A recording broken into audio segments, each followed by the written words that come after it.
த rooster news நேயர்களுக்கு வணக்கம். இந்தியாவை உலுக்கிக் கொண்டிருக்கிற ஒரு இளம் பத்திரிகையாளருடைய படுகொலை. உலக அளவில் பத்திரிகையாளர்களுக்கு சுதந்திரம் இல்லாத, பாதுகாப்பில்லாத நாடுகளின் பட்டியலில் இந்தியா பல ஆண்டுகள் ஆகிறது. ஆனால் இந்த முகேஷ் சந்திராகர் என்கிற இளம் பத்திரிகையாளருடைய படுகொலை, அதுவும் இந்த கொடூர கொலை அதை உறுதிப்படுத்துகிற விதமாக அமைந்திருக்கு. யார் இந்த முகேஷ் சந்திராகர்? அவர் ஏன் படுகொலை செய்யப்பட்டார்? அந்த படுகொலைக்கு பின்னால் உள்ள குற்றவாளிகள் யார் என்கின்ற முழு விவரங்களை மூத்த ஊடகவியலாளர் தோழர் ராகுல் அவர்களிடம் நாம் கேட்டு தெரிந்து கொள்வோம். வணக்கம் தோழர். வணக்கம் தமிழ். முகேஷ் சந்திராகரை பற்றி நம்மளும் ஒரு 2-3 வீடியோ இது போட்டிருக்கோம். பட் இந்த ஒட்டுமொத்த விஷயம் நடந்து ஒரு 7 நாட்கள் ஆயிடுச்சு. 1ஆம் தேதி நடந்த இந்த கொலை, 1ஆம் தேதியிலேருந்து இன்னைக்கு நம்ம 8ஆம் தேதியில் இருக்கிறோம். ஸோ இந்த 8 நாட்களில் நடந்த அப்டேட்ஸ், எப்படி இந்த கொலைக்கான எக்ஸ்போஷர் நடந்தது என்கிற பல்வேறு கேள்விகள் மக்கள் மனதிலும் இருக்கு. எங்கள் பத்திரிகையாளர் ஒரு சர்க்கிள், ஒரு பெரிய சர்க்கிள் இருக்குது. வாட்ஸ்அப் அண்ட் மற்ற குரூப்ஸ்களில் நாங்கள் இணைஞ்சிருக்கோம். இதே போன்ற ஒரு குரூப்பில் 3ஆம் தேதி மாலை ஒரு 6-6:30 மணியை போல் ஒரு சில டெக்ஸ்ட் மெசேஜஸ் வர ஆரம்பிக்குது. இந்த மாதிரி ஒரு ஸ்ட்ரிங்கர், சத்தீஸ்கரை சார்ந்த முகேஷ் சந்திராகர் என்கிற ஸ்ட்ரிங்கர்னா பத்திரிகையாளர்களுக்கும் அங்கே இருக்கக்கூடிய கிரவுண்ட், இப்போ சத்தீஸ்கர்னா நக்சல் ஏரியா, அங்கெல்லாம் சாதாரணமாக நீங்களும் நானும் போய் ரிப்போர்ட்டிங் எல்லாம் பண்ணிட்டு வர முடியாது. ஸோ பெரிய பெரிய ஸ்டோரிஸ் எல்லாம் வரும்போது இந்த மாதிரியான ஒரு மீடியேட்டர்ஸ் அங்கே இருக்கணும், லோக்கல் கைடுன்னு சொல்லுவோம். ஸோ லோக்கல் கைட் போன்ற ஒரு வேலையும் முகேஷ் சந்திராகர் பார்த்துட்டு இருந்தார். என்டிடிவிக்கு முக்கியமாக வேலை பார்த்துட்டு இருந்தார். என்டிடிவியோடைய Nilesh is a friend of mind. Nilesh அங்கே லோக்கல் பியூரோ சீஃபாக வேலை பார்க்குறாரு. ஸோ நிலேஷ்க்கு நான் இந்த பல தகவலை முகேஷ் கொடுத்துருக்காரு. ஸோ எங்களுடைய அந்த குரூப்பில் முகேஷ் சந்திராகருடைய படுகொலையை பற்றின ஒரு சில தகவல் வருது. ஜஸ்ட் ஒரு டெக்ஸ்ட் மெசேஜ் தான், பெருசாக வேற எதுவுமே வரலை. அடுத்த நாள் ஒரு ஈவினிங் போல், ஒரு 7-7:15 மணியை போல் அஜித் அஞ்சும் சார் எனக்கு ஃபோன் பண்ணுறாரு. அவர் போட்டு ஒரு வீடியோவை அனுப்புகிறாரு. ராகுல், நீ இந்த ஸ்டோரியை பண்ணலைன்னா உடனடியாக பண்ண. அப்போ சனிக்கிழமை நானும் பெருசாக கவனிக்கிறேன். நான் வீட்டுக்கு போகும்போது, sir I will do this on Monday in தமிழ்னு மெசேஜ் மட்டும் போட்டேன். அவர் ஓகேன்னு சொல்லிட்டு போயிட்டார். பட் வீட்டுக்கு போன உடனே என்னுடைய குரூப்பை திறந்து பார்க்கும்போது தான் அந்த வீடியோவை என்னால் காட்ட முடியாது. பிகாஸ் ரொம்பவே கொடூரமான ஒரு சில வீடியோஸ்கள், ஃபோட்டோஸ் அதெல்லாமே இருந்தது. அதாவது 4ஆம் தேதி காலையிலேருந்தே இந்த வீடியோ ஃபோட்டோஸ் எல்லாம் வர ஆரம்பிக்குது. இப்போ நடந்தது என்ன, அந்த விஷயத்தை போய் அலசி பார்க்கும்போது தான் அப்படியே குள்ளரிக்கிறது. வீடியோலாம் பார்க்கும்போது இந்த வீடியோவை எப்படி மக்கள்கிட்ட போய் சேர்க்கலாம், எப்படி அதை காட்டலாம், இந்த ஸ்டோரியை எப்படி பண்ணலாம்ங்கிற ஒரு மனநிலை நான் தள்ளப்பட்டேன். பிகாஸ் தைரியமே இல்லை, அந்த படங்களை பார்க்கவே முடியலை என்னால். தோ I don't know Mukesh personally, but ஒரு ஊடக நண்பர், ரிப்போர்ட்டிங் ஸ்டைலில் நானும் இருந்திருக்கேன். ஸோ எனக்கு அந்த வலி வேதனை தெரியும். எப்படி ஒரு கிரவுண்டில் போய் நம்ம ரிப்போர்ட் சேகரிக்கும் போது எந்த அளவில் ஆபத்துகளை நாங்கள் சந்திச்சிருக்கிறோம், அதெல்லாம் எனக்கு தெரியும். But this was extreme.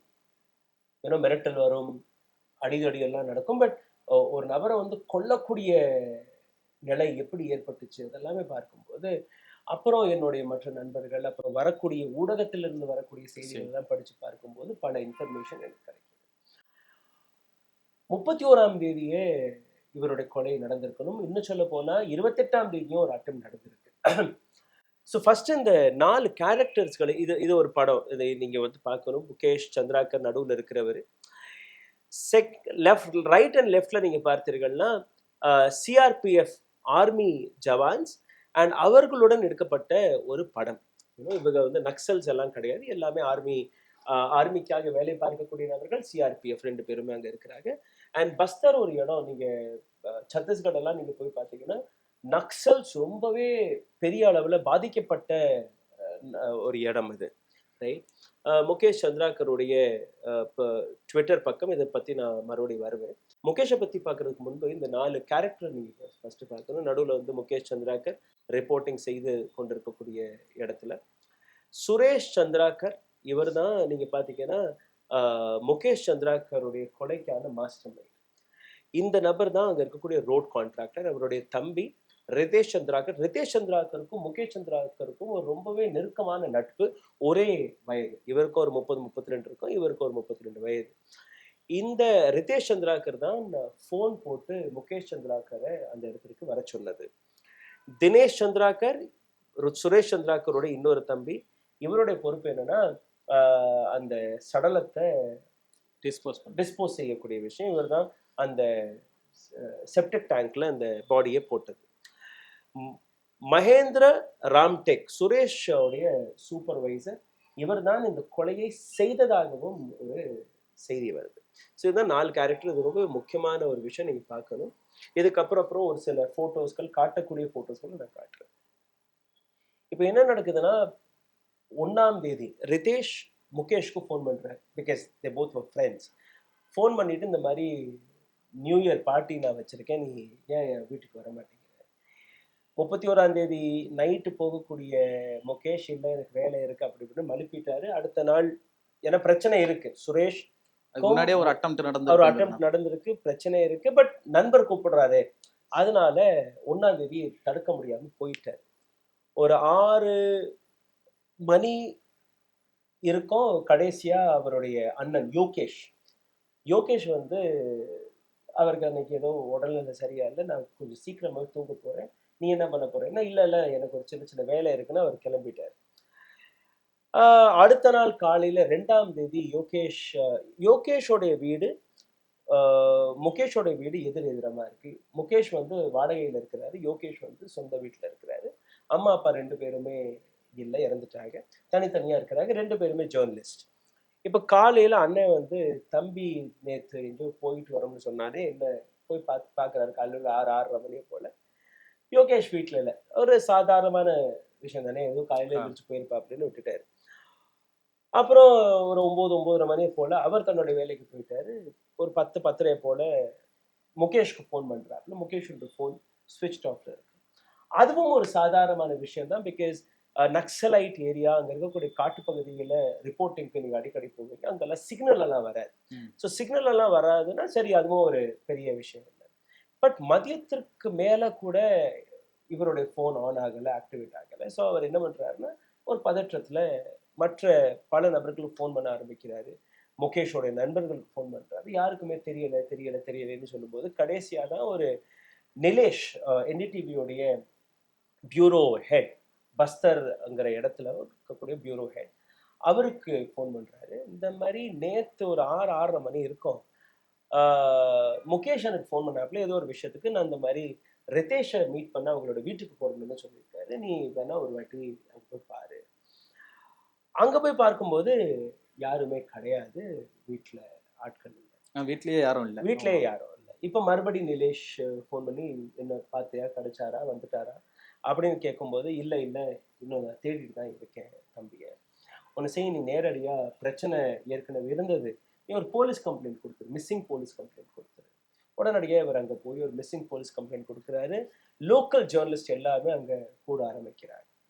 அடுத்த நாள், அதாவது 3ஆம் தேதி மதியம் ஒரு 12-12:30 போல போலீஸ் வந்து அந்த கடைசி லொகேஷனை கண்டுபிடிக்கிறாங்க. முகேஷோடைய கடைசி ஃபோன் லொகேஷன் ரிதேஷ் கூப்பிட்ட அவரோட அந்த இடம், சுரேஷ் சந்திராகருடைய வீடு. அந்த வீட்டுக்கு பின்னாடி இருக்கக்கூடிய ஒரு பேட்மிண்டன் கோர்ட்ல தான் அவருடைய கடைசி ஃபோன் உடைய லொகேஷன் இருந்ததாக ஒரு தகவல் வருது. இப்போ பல பத்திரிகையாளர்கள் எல்லாருமே அங்க போயிருக்காங்க போலீஸோட. அப்ப அங்க தேடி பார்க்கும்போது ஒரு அந்த டேங்க் நான் உங்களுக்கு காட்டுறேன். இந்த இடத்த அவங்க பாக்குறாங்க. இந்த இடத்துல நீங்க பாத்தீங்கன்னா, ஜூம் பண்ணி நீங்க பாத்தீங்கன்னா, ஒரு ஃப்ரெஷ்ஷா பூசப்பட்ட இடமா உங்களுக்கு தெரியும். இது வந்து அப்போதான் அவங்க பண்ணியிருக்காங்க. ஸோ போலீஸ்கிட்ட வந்து இவங்க ப்ரெஷர் கொடுக்குறாங்க, பத்திரிகையாளர்கள். இந்த மாதிரி இந்த இடம் ஏன் இப்படி ஃப்ரெஷ்ஷா இருக்கு, இதுல வந்து எங்களுக்கு சந்தேகம் இருக்கு. இன்னும் சொல்லி நீங்க பாத்தீங்கன்னா, செப்டிக் டேங்க்னா ஒரு இடத்துல ஒரு ஓப்பனிங் ஓப்பன் இருக்கும். இந்த இடத்துல எந்த விதமான ஓப்பனிங்குமே கிடையாது. ரைட்? இந்த கம்ப்ளீட் ஓப்பனிங்கே இல்லாம எப்படி ஒரு செப்டிக் டேங்க் கட்டினாங்க? செப்டிக் டேங்க்னா ஒரு காத்து வர போகக்கூடிய இடம் இருக்கு, இது வந்து சீல் பண்ணபடி இருக்கு, இதை வந்து நீங்க உடைச்சு பார்க்கணுங்கிற ஒரு சந்தேகத்தின் அடிப்படையில தான் இதை உடைக்கிறாங்க. இந்த செப்டிக் டேங்கை உடைச்சு பார்க்கும்போது உள்ள சிமெண்ட் இன்னும் காயாம இருக்கு. அப்போ ஃப்ரெஷ்ஷா இந்த ஒட்டுமொத்த ப்ராசஸே நீங்க பாத்தீங்கன்னா ஒரு 2 to 3 மணி நேரம் பிடிச்சிருக்கு. அந்த படத்தை என்னால காட்ட முடியாது. பட் அந்த அந்த யூனோ அந்த இந்த மேல் தளத்தை உடைச்சு உள்ள தண்ணி எல்லாம் இழுத்துருக்காங்க. பிகாஸ் செப்டிக் டேங்க்னா கழிவுகள் இருக்கக்கூடிய இடம். அதுல ஒரு டெட் பாடி மிதக்கக்கூடிய காட்சி நான் பார்க்குறேன். Because I have that video. அதை பார்க்கும்போது அப்படியே ஒரு சவம் ஊறி போய் ரொம்ப பழைய சவம் கிடையாது. அதனால பார்த்த உடனேயே இது வந்து ஐடென்டிஃபையபிள் பண்ணக்கூடிய அளவுல தான் இருந்தது. 1ஆம் தேதி ஈவினிங்கிறது ஒரு 8 மணி வரைக்கும் அவருடைய ஃபோன் லைவ்ல இருந்தது. அதுக்கப்புறம் தான் கொலையை நடந்திருக்கு. 6 மணிக்கு தானே அவர் அங்கே போறாரு. ஸோ அதுக்கப்புறம் அந்த சவத்தை வெளியில எடுத்து பார்க்கும்போது ஹி வாஸ் முகேஷ். முகேஷோடைய இந்த இந்த இன்சிடென்ட் நடக்கிறதுக்கு கொஞ்சம் ஒரு 3 மணி நேரத்துக்கு முன்னாடி நீங்க பார்த்தீங்கன்னா ஒரு ஒரு 3 மணி நேரத்துக்கு முன்னாடி இவருடைய டெட் பாடி கிடைக்கிறதுக்கு முன்னாடி யோகேஷ் ஒரு ஆடியோ லைவ்ல வர்றாரு. ஏன்னா அங்க பாத்தீங்கன்னா இன்டர்நெட் எல்லாம் அவ்வளவு பெரிய அளவுல இருக்காது. ரொம்ப ஃபாஸ்டான இன்டர்நெட். யோகேஷ் அவரோட அண்ணன். யோகேஷ் வந்து அவருடைய அண்ணன். அவர் வந்து ஒரு ஆடியோ வந்து போடுறாரு. அந்த ஆடியோ நான் உங்களுக்கு எடுத்து காட்டுறேன். பிட்டுன்னு தான் சொல்லுவாப்புல. பிட்டுனா குழந்தை. இன்னைக்கு நீங்க பாத்தீங்கன்னா யோகேஷோடைய பல வீடியோக்கள்ல பல பத்திரிகைகளை பார்த்துட்டு என்னுடைய குழந்தை போயிடுச்சு, என்னுடைய குழந்தைய காணலை அப்படின்னு ஒரு ரொம்பவே ஒரு வருத்தமான ஒரு விஷயம். சும்மா ஒரு சின்னமா போட்டு காட்டுறேன். ஹிந்தியில இருக்கு. இது வந்து அவருடைய அண்ணன் பேசின ஒரு ஆடியோ. இப்போ வந்து லைவ் ட்ரை பண்ணிட்டு இருக்காங்க.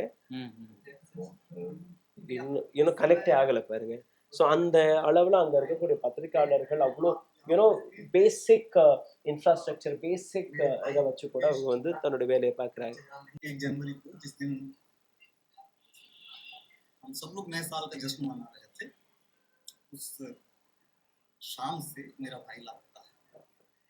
So 1ஆம் தேதி நாம் அனைவருமே புத்தாண்டு கொண்டாடி கொண்டிருக்கும் போது அந்த நாள், அதாவது 1ஆம் தேதி ஈவினிங்ல இருந்து என்னுடைய தம்பியை காணவில்லை என்கிற ஒரு ரொம்பவே ஒரு வருத்தமான ஒரு 13 மினிட்ஸ் ஆடியோ போடுறாரு. இந்த ஆடியோவை கேட்ட உடனே இன்னும் அதிகமா இந்த ஆடியோ வைரல் ஆகுது. அந்த 3 மணி நேரத்துக்குள்ள அக்கம் பக்கத்தில் இருக்கக்கூடிய மற்ற பத்திரிகையாளர், இதுல வந்து போலீஸோட இன்வால்வ்மெண்ட், அங்க இருக்கக்கூடிய லோக்கல் பாலிட்டிஷியன்ஸோட இன்வால்வ்மெண்ட், பப்ளிக்கோட இன்வால்வ்மெண்ட் எல்லாம் அப்பறதி கிடையாது. ஸோ கம்ப்ளீட்டாவே ஜேர்னலிஸ்டோடைய முயற்சி தான் இது. அவங்க எல்லாம் வந்ததுக்கு அப்புறம் தான் இந்த அங்க ஜேசிபியை எடுத்துட்டு வந்து அந்த அதெல்லாம் உடைச்சி எடுத்து உள்ள பார்த்தா சவம் கிடக்குது, சவம் வெளியில வருது. ஸோ இப்போ எல்லாமே நடந்து முடிஞ்சதுக்கு அப்புறம் உடனடியா இன்னொரு ஆங்கிள் நீங்க பார்க்கும்போது நான் காட்டின 4 பேர், அதுல மகேந்திர அந்த சூப்பர்வைசர் மட்டும்தான் அங்க ஸ்பாட்ல இருக்கிறார். மற்ற 2 தம்பியும் காணல, முக்கிய குற்றவாளியும் காணல. இது வந்து வெல் பிளான்டா நடந்தது. எப்படி நடந்துச்சுன்னு நீங்க பாத்தீங்கன்னா, சம்பவம் நடந்த அன்னைக்கு நீங்க பாத்தீங்கன்னா இந்த கொலை நடந்த அடுத்த நிமிடமே இவர்கள் வந்து ஜகதாபூர் என்கிற ஒரு இடத்திற்கு போய் ஒளிஞ்சிடுறாங்க. சுரேஷ் சந்திராக்கர் ஹைதராபாத்துக்கு போய் ஒளிஞ்சிடுறாரு. அப்போ இவங்களுடைய ஐடியா என்னன்னா, கொலை நடந்த அன்னைக்கு நாங்க இந்த ஸ்பாட்லயும் இல்லை. இப்ப இதுவும் ஒரு கேள்வியா வெளிவருது. நேத்து முன்தினம் முகேஷ் சந்திராக்கருடைய போஸ்ட்மார்ட்டம் ரிப்போர்ட் வெளியானது. இந்த போஸ்ட்மார்ட்டம் ரிப்போர்ட்டை படிச்சவங்க, அந்த போஸ்ட்மார்ட்டம் செய்த டாக்டர்ஸ் எல்லாமே நீங்க பாத்தீங்கன்னா கிட்டத்தட்ட 11-12 ஆண்டுகளாக இந்த துறையில இருக்கிறோம். இந்த மாதிரியான போஸ்ட்மார்ட்டம் நாங்க பண்ணவே இல்லை. இந்த மாதிரி கொலையை நாங்க பார்க்கல. ஒரு போட்டோ நான் உங்களுக்கு காட்ட ஆசைப்படுறேன். அந்த போட்டோ நீங்க பாத்தீங்கன்னாலே உங்களுக்கு புரியும் எந்த அளவுல அவருடைய கொலை நடந்திருக்கலாம்னு. ஸோ இந்த போட்டோ மட்டும் நான் உங்களுக்கு காட்ட ஆசைப்படுறேன். இந்த இடத்துல நீங்க பாத்தீங்கன்னா ஒரு 3.5 இன்ச் அப்படியே மேல் தலை நெத்தி ரெண்டுக்கும் நடுவுல ஒரு பெரிய கட் இருக்கு. ஒரு 3.5 இன்ச் அகலம், ஒரு 2.5 இன்ச் ஆழமான இந்த கட்டு வந்து இருக்கு. அப்போ நீங்க சாதாரணமா அவர் அடிக்கல, ரொம்பவே மோசமா தான் அவங்க அடிச்சிருக்காங்க. ஸோ இந்த போஸ்ட்மார்ட்டம் ரிப்போர்ட்டருக்கான ஒரே ஒரு போட்டோ மட்டும் தான் காட்ட முடியுது. ஏன்னா இதுக்கப்புறம் இருக்கக்கூடிய போட்டோஸ் ரொம்பவே மோசமா இருக்கு. நெஞ்செலும்பு, ஒரு 5 நெஞ்செலும்பு முறிக்கப்பட்டது. அவருடைய தலையில மட்டும் 15க்கும் மேற்பட்ட ஃப்ராக்சர்ஸ். லிவர், அவருடைய லிவர் வந்து 4 பீஸா உடைஞ்சிருக்கு, அதாவது சிதைந்து இருக்குன்னு நீங்க சொல்லலாம். அவருடைய கழுத்து முறிக்கப்பட்டது, அவருடைய இதயம் 2 துண்டு 3 துண்டாக நசுக்கப்பட்டிருக்கு. அவருடைய இடது கை ஒரு 4 இடத்துல ஃப்ராக்சர், போன் எல்லாம் உடைஞ்சிருக்கு. இந்த மாதிரியான ஒரு நீண்ட பட்டியல், அதாவது சாதாரணமா அவரை கொலை செய்யல, அந்த அளவுல கொடூரமாக அவர்கள் கொலை செய்திருக்கிறார்கள். இப்போ ஒரு எஸ்ஐடி கமிட்டியும் ஃபார்ம் செய்யப்பட்டிருக்கிறது. அந்த எஸ்ஐடி கமிட்டியில 11 நபர்கள் கொண்ட உயர் அதிகாரிகளுடைய ஒரு டீம். அதுல வந்து Mayank Gurjar IPS officer, Ruchi Verma SDOP, Sharad Jaiswal deputy superintendent of police, Geetika Sahu DSP Jagdalpur, Durgesh Sharma TI பீஜாப்பூருங்கிற இடத்துல தான் இவங்க வேலை பார்த்துட்டு இருந்தாங்க. வீரேந்திர ஸ்ரீவாஸ்தவா, இவரும் டிஐ பீஜாப்பூர். இது போன்ற இன்னும் ஒரு 5 பேர்களுடைய பட்டியல் இருக்கு. பட் இந்த இடத்துல நீங்க பாத்தீங்கன்னா அங்க இருக்கக்கூடிய லோக்கல் பத்திரிகையாளர்கள் அவர்கள் இந்த டீமை வந்து நம்புறதுக்கு தயாரா இல்லை. ஏன்னா ஏன் இந்த கொலை நடந்தது அதுக்கும் நான் வர்றேன் இதுக்கப்புறம். ஸோ காரணம், சுரேஷ் சந்திராகருடைய இன்ஃப்ளூயன்ஸ் ரொம்பவே பெரிய அளவில் இருக்கு. சுரேஷ் சந்திராகருடைய திருமண படம் இது. கிட்டத்தட்ட ஒரு 15 கோடி ரூபாய் தன்னுடைய திருமணத்துக்கு 2 வருஷத்துக்கு முன்னாடி செலவு செய்திருக்கிறார். கோவிட் காலகட்டத்தில், கொரோனா காலகட்டத்தில் ஹெலிகாப்டர் வச்சு தன்னுடைய மனைவியை கூட்டிட்டு வருது. அவருடைய இங்க சுரேஷ் சந்திராகர், அவருடைய மனைவி 2 பேருமே இறங்கி வர்றது வந்து ஹெலிகாப்டருக்குள்ள எடுத்த போட்டோ. ரொம்பவே ஒரு மிகப்பெரிய அளவுல இந்த திருமணம் நடந்தது. 15-20 கோடி ரூபாய் செலவழித்ததாக ஒரு தகவல். நக்சல் இருக்கக்கூடிய ஏரியா. இந்த நபருடைய 10 ஆண்டுகளுக்கு முன்பு இருக்கக்கூடிய வாழ்க்கை பற்றி நான் உங்களுக்கு சொல்றேன். யார் இந்த நபர், எப்படி இவ்வளோ பணம் வந்ததுன்னு. நீங்க பாத்தீங்கன்னா ஒரு 10 வருஷத்துக்கு முன்னாடி எந்த விதமான வேலையும் இல்லாமல் ஒரு ஆதிவாசியாக இருந்த நபர் தான் சுரேஷ் சந்திராகர். 1500 ரூபாய் அவ்வளவுதான் அவருடைய சம்பளம். 2006ஆம் ஆண்டுல இருந்து அப்படிதான் வேலை பார்த்துட்டு இருந்தாரு. இவருக்கு ஒரு ரோட் கான்ட்ராக்ட் கிடைக்குது, 50 கோடி ரூபாய்க்கான ரோட் கான்ட்ராக்ட். அந்த ரோட் கான்ட்ராக்ட் எப்படி கிடைச்சிச்சுன்னா, இவர் வந்து ஒரு லோக்கல் காங்கிரஸ் லீடர். அங்க இருக்கக்கூடிய காங்கிரஸ் தலைவர்களை பிடிச்சி எப்படியோ அந்த ரோட் கான்ட்ராக்டரை வாங்கிடுறாரு. 2019ஆம் ஆண்டு வருவதற்குள் அந்த 50 கோடி ரூபாயில இருந்த ரோட் கான்ட்ராக்ட் 120 கோடி ரூபாயாக உயர்கிறது. அந்த ரோட்டோடைய 120 கோடி ரூபாயில ஒரு ரோட்டை போடுறீங்க. அந்த ரோட்டோடைய நிலை எப்படி இருக்குன்னு அதையும் நீங்க பாருங்க. இது வந்து இன்னொரு அதே பஸ்தர்ங்கிற இடத்துல வேலை பார்க்கக்கூடிய இன்னொரு பத்திரிகையாளர் விகாஸ் திவாரி. இவருடைய இன்னொரு சேனல் இருக்கு, பஸ்தர் டாக்கீஸ். ஒரு 3.5 லட்சம் சப்ஸ்கிரைபர் இவருக்கு இருக்கு. ஸோ எந்த ரோட்டின் மீது 120 கோடி ரூபாய் நீங்க செலவு செய்தீர்களோ அந்த ரோட்டோடைய நிலையை இவர் எடுத்து காட்டியிருக்காரு தன்னுடைய யூடியூப் பக்கத்துல. இதுதான் அந்த ரோட், 120 கோடி ரூபாய் இந்த ரோட்ல செலவு செய்திருக்காங்க. இந்த ரோட்டோடைய நிலையை ரொம்பவே பக்கத்துல எடுத்து காட்டுறாரு பாருங்க நீங்க. அதுல கான்கிரீட்டுங்கிற விஷயம் கிடையாது, தாருங்கிற விஷயம் கிடையாது, மணல் மீது சும்மா அதை போட்டுட்டு இருக்காங்க. ஸோ இந்த ஸ்டோரி வந்து இது தனியா எப்ப எடுத்திருக்காரு அவரோட கொலைக்கு அப்புறம். இந்த ரோட்டை பற்றி ஒரு ஸ்டோரி என்டிடிவிக்காக முகேஷ் சந்திராகர் எடுத்திருந்தாரு. முகேஷ் சந்திராகருடைய முகமெல்லாம் அந்த ஸ்டோரியில இருக்காது.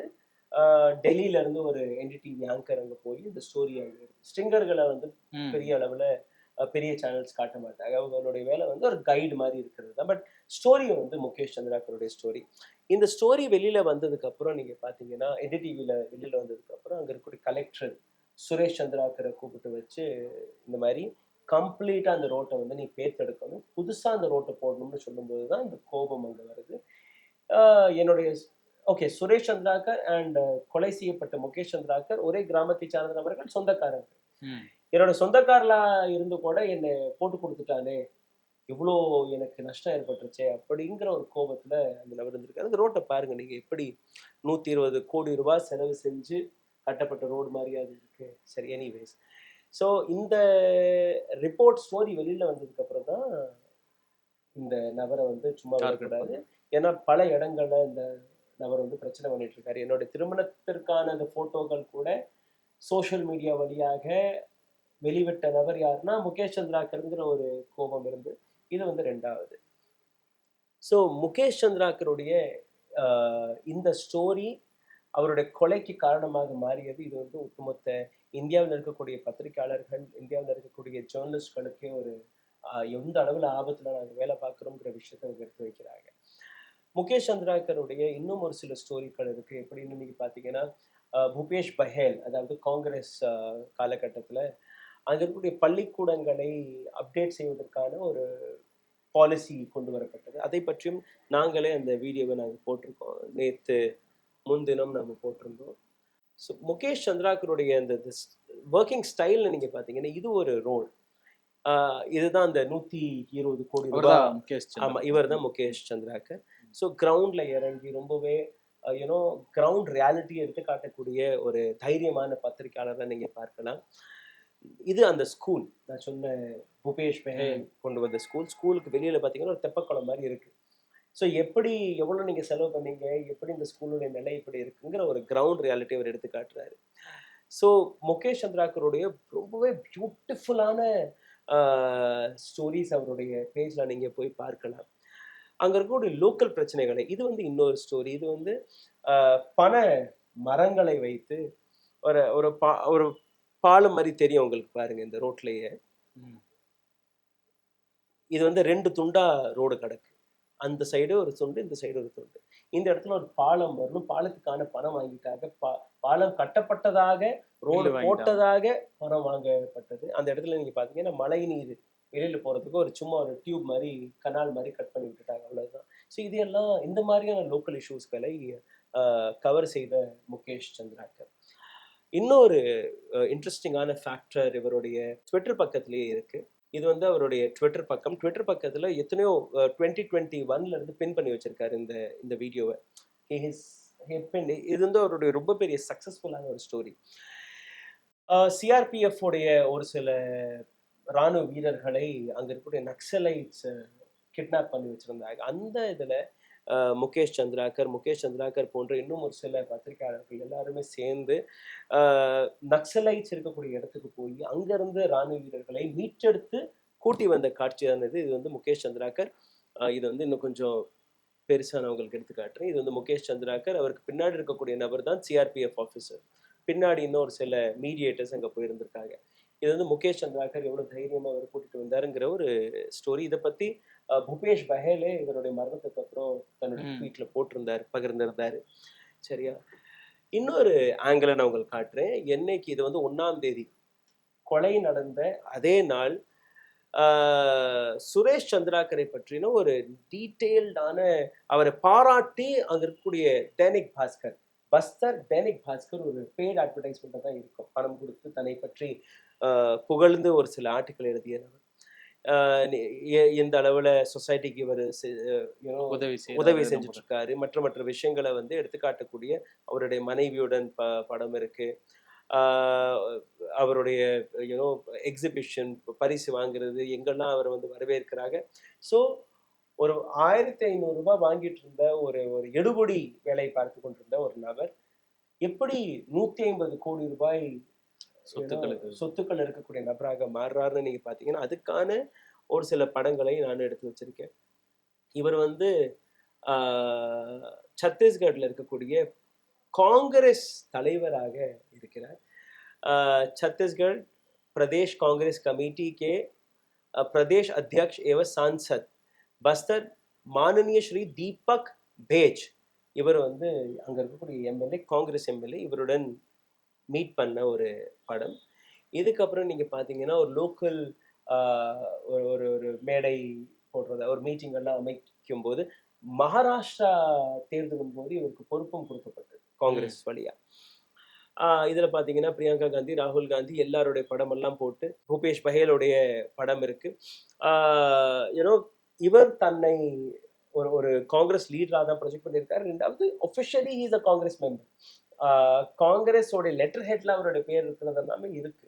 அதெல்லாமே எவிடன்ஸா இருக்கு. ஸோ இன்னைக்கு பிஜேபி இது போன்ற படங்கள் எல்லாம் போட்டு காட்டி இவர் காங்கிரஸ்னு சொல்லும் போது காங்கிரஸ்னர்கள் என்ன சொல்றாங்கன்னா, இல்ல இப்போ உங்களுடைய சாசனம் இருக்கு, உங்களுடைய பல அரசியல்வாதிகளும் இவருடைய நட்புல இருக்கிறாங்கன்னு சொல்றீங்க. That is a secondary thing. எப்படி இந்த நபர் இந்த அளவுல வளர்ச்சி அடைஞ்சாரு, அந்த நபருக்கு கிடைச்ச லாபம் எப்படி காங்கிரஸ்க்கு போகாம இருந்திருக்கலாம், காங்கிரஸ்ல இருக்கக்கூடிய மற்ற தலைவர்களுக்கு அந்த பங்கு போகாம இருக்கலாம் என்கிற ஒரு கேள்வி இருக்கு. ஒரு ரோட்ல நடந்த ஊழல், பள்ளிக்கூடங்கள்ல நடந்த ஊழல், அங்க இருக்கக்கூடிய பாலங்களை கட்டக்கூடிய ஊழல், இது போன்ற ஊழல்களை வெளிக்காட்டிய முகேஷ் சந்திராகர் ஒரு பத்திரிக்கையாளராக தெரிஞ்சு கூட அந்த நபரை வீட்டுக்கு கூப்பிட்டு வச்சு கொலை செய்தது மட்டுமல்லாமல் அந்த பாடி எப்படி டிஸ்போஸ் பண்ணியிருக்காங்க, எந்த அளவுல கொடூரமாக கொண்டிருக்காங்கன்னு நீங்க பார்க்கும்போது தான் புரிய வருது. இந்தியாவில் இருக்கக்கூடிய பத்திரிகையாளர்களுடைய நிலை, முக்கியமாக இந்த மாதிரி நக்சல் எஃபெக்டட் ஏரியாஸ் இல்லை சின்ன சின்ன கிராமங்கள்ல இருந்து வேலை பார்க்கக்கூடிய பத்திரிகையாளர்கள், அவர்கள் எத்தனை சேலஞ்சஸ்களை ஃபேஸ் பண்ணிட்டு இருக்காங்கிற விஷயம் புரிய வருது. உலகத்துல இருக்கக்கூடிய 180 நாடுகளில் இந்தியாவுடைய ரேங்கிங் 161வது இடமாக மாறுது. ஸோ அதற்கான ஒரு மிகப்பெரிய உதாரணம் முகேஷ் சந்திராகருடைய இந்த கொலை. இப்ப 4 பேரை கைது செஞ்சிருக்காங்க. பட் 4 பேரை கைது செஞ்சாலும் கூட அந்த 3 பேர் அந்த ஸ்பாட்ல இல்லைங்கிற விஷயத்த உறுதிப்படுத்தி இருக்காங்க. ஒருத்தர் வந்து ஹைதராபாத்ல, 2 பேர் பக்கத்துல இருக்கக்கூடிய இன்னொரு டவுன்ல இருந்ததாக. இப்போ மகேந்திர ராம்டெக் சூப்பர்வைசர் ஆஃப் சுரேஷ் சந்திராகர், அவர் நாளைக்கு பொறுப்பெடுத்துக்கலாம். இந்த மாதிரி நான் தான் கொலை பண்ணேன்னு சொல்லலாம். நான் தான் கொலை பண்ணணும்னு சொல்லும்போது இவங்களுக்கு பெயில் கிடைச்சிடும். இப்போ போலீஸ் மேலதான் அனைத்து பிரஷருமே இருக்கு. போலீஸோடைய சார்ஜ் ஷீட் எப்படி வேலை பார்க்கும். இப்போ பை காட்ஸ் கிரேஸ் அங்க வந்து பிஜேபியோடைய அரசாங்கம் இருக்கு. எதிரில் இருக்கக்கூடிய நபர் காங்கிரஸ். அட்லீஸ்ட் இந்த விஷயத்திலேயாவது பிஜேபி ஒரு ஸ்ட்ராங்கான ஆக்ஷன் எடுத்து இந்த நபருக்கு ஒரு தக்க தண்டனை வழங்கி கொடுக்கும் என்கிற ஒரு பாசிட்டிவ் இது இருக்கு எனக்கு. பட் எண்ட் ஆஃப் த டே பணம் எல்லாருக்குமே தேவை. இந்த நபர்கிட்ட இருக்கக்கூடிய பணத்தை வாங்கி கொண்டு போலீஸார்கள், அங்கே இருக்கக்கூடிய அட்மினிஸ்ட்ரேஷன், அங்கே இருக்கக்கூடிய மற்ற அரசியல்வாதிகள் இவருக்கு உதவி விட்டால் இந்த நபரும் வெளியில வர்றதுக்கு பல வாய்ப்புகள் இருக்கு. ஸோ இப்போ இன்னைக்கு வரை நடந்த விஷயம் இதுதான். இந்த விஷயத்தை பெரிய அளவில் யூடியூப் வழியாக எங்கள் போன்ற பல்வேறு பத்திரிகையாளர்கள் தொடர்ந்து பேசிக்கொண்டிருக்கிறோம். பெரிய சேனல்ல நீங்க பாத்தீங்கன்னா ஆஜ் தக், India today and Lalan top, இவங்க ஒரு பெரிய அளவுல வேலை பார்க்குறாங்க. இன்னும் ஒரு சில ஊடகங்கள் இதை எடுத்து பேசிட்டு இருக்காங்க. பட் தமிழ்நாட்டில் I don't think any big channel had spoken about it. Regional channel நீங்க பாத்தீங்கன்னா பெரிய அளவில் இதை பேசல. இதே ஒரு பத்திரிகையாளர் டெல்லியிலேயோ இல்லை சென்னையிலேயோ கொலை செய்யப்பட்டிருந்தால், நகரங்களில் கொலை செய்யப்பட்டிருந்தால் இது ஒரு மிகப்பெரிய செய்தியாக மாறி இருக்கும். பஸ்தர் போன்ற இடம், நக்சல் இருக்கக்கூடிய இடம், ஒரு கிராமப்புறம், ஒரு காட்டு பகுதியில் நடந்த ஒரு சம்பவம். அங்க இருக்கக்கூடிய ஒரு பத்திரிகையாளர், ஒரு சின்ன ஸ்ட்ரிங்கர் தானே, அந்த நோக்கத்துல பல்வேறு நபர்கள் இதை கண்டும் காணாமல் இருக்கிறார்கள். இது வந்து ரொம்பவே ஒரு சேடான விஷயம். இது வந்து ஏற்றுக்கொள்ள முடியாது. பிகாஸ் ஒரு பத்திரிகையாளர் இந்த அளவுல தைரியமாக அவருடைய பேஜெல்லாம் நீங்க போய் பார்த்தீங்கன்னா உங்களுக்கு புரிய வரும் எந்த அளவுல ஒரு கிரவுண்ட் இறங்கி வேலை பார்த்திருக்காருன்னு. இந்த அளவுல ஒரு தைரியமான பத்திரிகையாளர், அவர் மீது நடந்த இந்த கொடூரம், அதை பற்றியும் இன்னைக்கு பத்திரிகையாளர்கள் பேசாமல், ஊடகங்கள் பெரிய அளவுல பேசாமல் இருப்பது வருத்தத்துக்கான விஷயமா இருக்கு. இளம் பத்திரிகையாளர் முகேஷ் சந்திராகர் கிரவுண்ட் ரியாலிட்டியை எடுத்துக்காட்டி மக்களுக்காக செய்திகளை வழங்கி கொண்டிருந்த அவர் மீது நடத்தப்பட்டிருக்கிற இந்த கொடூர தாக்குதலும், நினைத்து பார்க்க முடியாத அளவுக்கான இந்த படுகொலைக்கும் உண்மையான நீதி கிடைக்குமா? பத்திரிகையாளர்களில் இப்படி நேர்மையாகவும் உண்மையாகவும் செயல்படக்கூடியவர்களுக்கு ஏற்பட்டு இருக்கிற இந்த அச்ச உணர்வை இது மீண்டும் அரசாங்கங்கள் நீதி வழங்காமல் மறுக்குமா என்பதை பொறுத்திருந்துதான் பார்க்க வேண்டும். நன்றி.